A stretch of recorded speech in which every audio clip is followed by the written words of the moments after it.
वैवाहिक संबंधामध्ये अलीकडे खूप अडचणी निर्माण व्हायला लागलेल्या आहेत. भारतीय न्याय संहिता कलम 85 प्रमाणे गुन्हे दाखल होण्याचं प्रमाणही वाढलेलं आहे आणि बऱ्याच वेळा फसवून विवाह केला जातो आणि 85 सेक्शनप्रमाणे खोट्या केसेस केल्या जातात.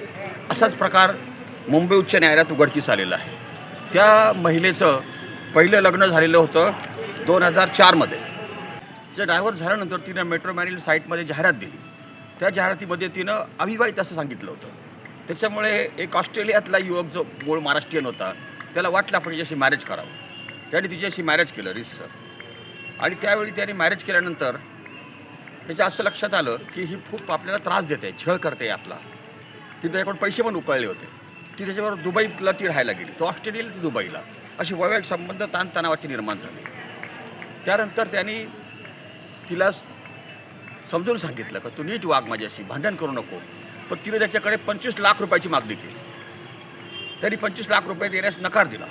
म्हणून तिनं त्याच्याविरुद्ध मुंबईला न्यायालयामध्ये आणि पोलीस स्टेशनमध्ये भारतीय दंडविधान संहिता कलम 85 म्हणजे 498 प्रमाणे फिर्याद दिली. हे प्रकरण त्यांनी उच्च न्यायालयात चॅलेंज केलं, क्रशिंग पिटिशन केलं, काही रद्द होऊन मिळावं. त्याच्यामध्ये न्यायमूर्ती होते रणजितसिंह भोसले यांनी सगळी हिस्ट्री समोर बघितली. त्यांच्या असं लक्षात आलं की या महिलेचा जो पहिला विवाह झालेला होता 2004 साली त्याची फारकत झालेली नव्हती आणि तिने अवैध अशी करून जाहिरात दिली होती. त्याच्यामुळे हा दुसरा विवाह केला होता.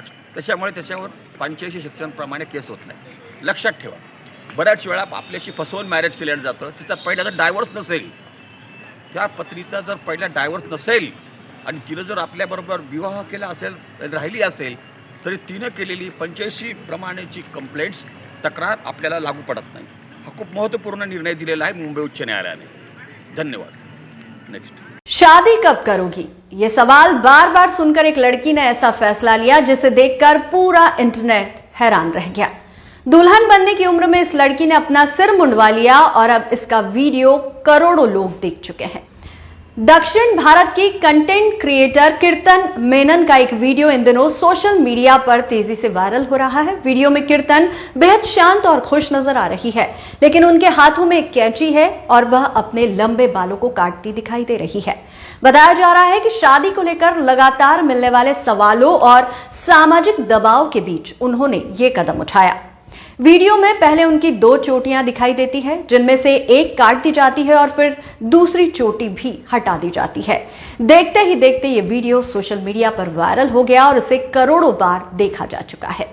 जहां कुछ लोग इसे अपनी जिंदगी अपने तरीके से जीने का फैसला बता रहे हैं, वहीं कुछ लोग इसे समाज में शादी को लेकर बढ़ते दबाव पर एक बड़ा संदेश मान रहे हैं. कीर्तन का ये कदम सिर्फ बाल काटने तक सीमित नहीं है, बल्कि ये उस सोच पर सवाल खड़ा करता है जहां कई बार युवाओं से उनकी निजी जिंदगी के फैसलों को लेकर लगातार जवाब मांगे जाते हैं. फिलहाल ये वीडियो सोशल मीडिया पर चर्चा का विषय बना हुआ है. उत्तर प्रदेश बस्ती जिले के गांव में शादी के दौरान घराती और गांव वाले उस वक्त हैरान रह गए जब एक साथ 2 दूल्हे गाड़ी से उतरे और सीधे जयमाल स्टेज पर आ गए, जिसमें आप देख सकते हैं दोनों दूल्हे काफी खुश लग रहे हैं, बल्कि दुल्हन मायूस दिख रही है. बताया जा रहा है कि यह दोनों जुड़वा भाई हैं और बचपन से एक साथ नहाते, खाते और सोते और अपने हर सामान को साझा करते, इसीलिए आज दोनों एक ही दुल्हन से शादी कर रहे हैं. इस अनोखी शादी को देखने वाला हर कोई यही सवाल कर रहा है कि इस अनोखे रिश्ते के लिए पता नहीं कैसे दुल्हन मान गई. इस दूल्हे से ज्यादा ताकतवर दूल्हा पूरी दुनिया में कोई नहीं, क्योंकि इस दूल्हे ने शादी के मंडप से ऐसी दौड़ लगाई जो पूरे इंटरनेट पे वायरल हो गई. सब कुछ तैयार था, फेरा होने ही वाला था कि तभी दूल्हे के फोन पर एक अननोन कॉल आता है. कॉल पर एक लड़के ने बोला, भाई जिससे तू शादी कर रहा है वो मेरी गर्लफ्रेंड है. और सिर्फ बोला ही नहीं, प्रूफ के लिए कुछ पर्सनल फोटोज व्हाट्सएप भी कर दिए. फिर क्या था, फोटोज देखते दूल्हे का दिमाग घुमा और उसने बिना कुछ सोचे मंडप से ऐसी दौड़ लगाई कि टेम्पल रन याद आ जाए. पीछे पीछे 15 किलो का भारी लहंगा पहने दुल्हन दौड़ रही है, साले सालियां दौड़ रहे हैं और पूरी सड़क पर भागा भाग चल रही है. दूल्हे ने तो वही सोचा होगा. वैसे आपके हिसाब से दूल्हे ने सही किया या गलत, अपनी राय कमेंट में जरूर देना. अगर पति बच्चे के लिए रजामंद हो लेकिन पत्नी कहे मैं ये गर्भ नहीं रखना चाहती, तो आखिर फैसला किसका चलेगा, पति का या पत्नी का? मध्य प्रदेश हाईकोर्ट ने अब इसी सवाल पर बड़ा फैसला सुनाया है. दरअसल मामला मध्य प्रदेश हाईकोर्ट की इंदौर बेंच का है। एक शादीशुदा महिला करीब 13 हफ्ते की गर्भवती थी, लेकिन पति पत्नी के रिश्ते इतने खराब हो चुके थे कि दोनों अलग रहने लगे। ऐसे में महिला ने कोर्ट से गर्भपात की अनुमति मांगी। सबसे बड़ा सवाल यही था, क्या शादीशुदा महिला को गर्भपात के लिए पति की अनुमति जरूरी है? हाईकोर्ट ने कहा, महिला का शरीर उसका अपना है और कानून के दायरे में गर्भ जारी रखना है या नहीं, इसका फैसला भी उसी का होगा। कोर्ट ने कहा कि संविधान का अनुच्छेद 21 हर महिला को गरिमा के साथ जीने और अपने शरीर से जुड़े फैसले लेने का अधिकार देता है। अगर शादी टूट चुकी हो, पति साथ न रह रहा हो और महिला को लगे कि ऐसी स्थिति में गर्भ जारी रखना उसके मानसिक या शारीरिक स्वास्थ्य पर असर डालेगा, तो उसकी इच्छा को महत्व दिया जाएगा। लेकिन यहाँ एक बात समझना बेहद जरूरी है। इस फैसले का मतलब ये बिल्कुल नहीं है कि अब कोई भी महिला कभी भी गर्भपात करा सकती है। भारत में एनटीपी एक्ट पहले से लागू है और गर्भपात उसी कानून, डॉक्टर की मेडिकल राय और तय कानूनी शर्तों के अनुसार ही होगा। यानी हाईकोर्ट ने कानून नहीं बदला, बल्कि ये साफ किया है कि ऐसे मामलों में महिला की सहमति सबसे अहम होगी। अब आप बताइए, क्या आपको लगता है कि इस तरह के मामलों में अंतिम फैसला महिला का होना चाहिए या पति की सहमति भी जरूरी होनी चाहिए?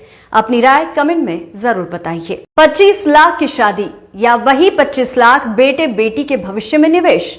एक समधी ने ऐसा फैसला लिया जिसकी अब हर तरफ चर्चा हो रही है। जी हां, शादी से ठीक पहले दूल्हे के पिता ने दुल्हन के पिता से ऐसी बात कह दी जिसे सुनकर पहले तो सभी हैरान रह गए, लेकिन बाद में जो फैसला हुआ उसकी लोग जमकर तारीफ भी कर रहे हैं।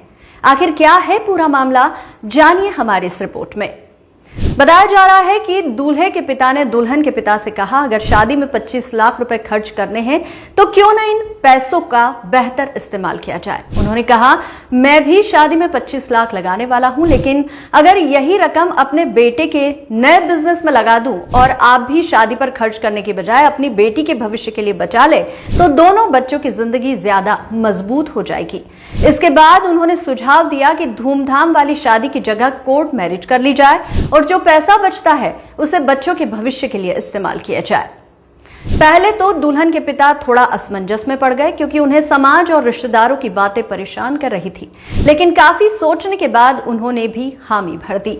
बताया जा रहा है कि उन्होंने शादी में खर्च होने वाले पैसों में से 10 लाख रुपए अपनी बेटी के नाम एफडी कराने का फैसला लिया और बाकी रकम भी बच्चों के भविष्य के लिए बचाने की बात कही।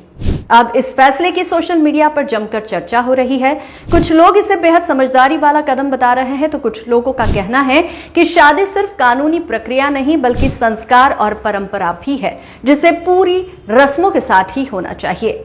अब आप बताइए, अगर आपके सामने ऐसा विकल्प आए तो क्या आप लाखों रुपए शादी में खर्च करेंगे या वही पैसा बच्चों के भविष्य के लिए बचाना पसंद करेंगे? अपनी राय कमेंट करके जरूर बताइए। क्या सिर्फ भिंडी की सब्जी पति पत्नी का रिश्ता तोड़ सकती है? सुनने में अजीब लगेगा, लेकिन मध्य प्रदेश से एक ऐसा मामला सामने आया है जहां भिंडी की सब्जी तलाक की वजह बन गई। मामला भोपाल का बताया जा रहा है। जानकारी के मुताबिक शादी से पहले पति ने अपनी होने वाली पत्नी से साफ कहा था कि उसे भिंडी और गीली सब्जियां बिल्कुल पसंद नहीं है, इसलिए घर में कभी न बनाई जाए। लेकिन शादी के बाद पत्नी बार बार भिंडी की सब्जी बनाती रही। पति का आरोप है कि उसने कई बार मना किया, समझाया, यहां तक कि गुस्से में यह भी कहा कि अगर भिंडी बनाना बंद नहीं हुआ तो वह तलाक ले लेगा, लेकिन इसके बावजूद पत्नी ने अपनी आदत नहीं बदली। आखिरकार मामला फैमिली कोर्ट तक पहुंच गया। पति ने कोर्ट में कहा कि उसकी पसंद और भावनाओं का लगातार अनादर किया गया और इसे उसने मानसिक प्रताड़ना बताया। वहीं पत्नी ने पति पर भी क्रूरता का आरोप लगाया है। बताया जा रहा है कि भोपाल के फैमिली काउंसलिंग सेंटर में ऐसे कई मामले सामने आ रहे हैं जहां रंग, मोटापा, खान पान की पसंद और छोटी छोटी घरेलू बातों को लेकर रिश्ते टूटने की नौबत आ रही है। हालांकि इस मामले में कोर्ट का अंतिम फैसला अभी सामने नहीं आया है, लेकिन इस घटना ने एक बार फिर सवाल खड़ा कर दिया है, क्या रिश्ते सिर्फ भिंडी की सब्जी से टूटते हैं या फिर ऐसी छोटी बातें दरअसल बड़े विवाद की वजह बन जाती है?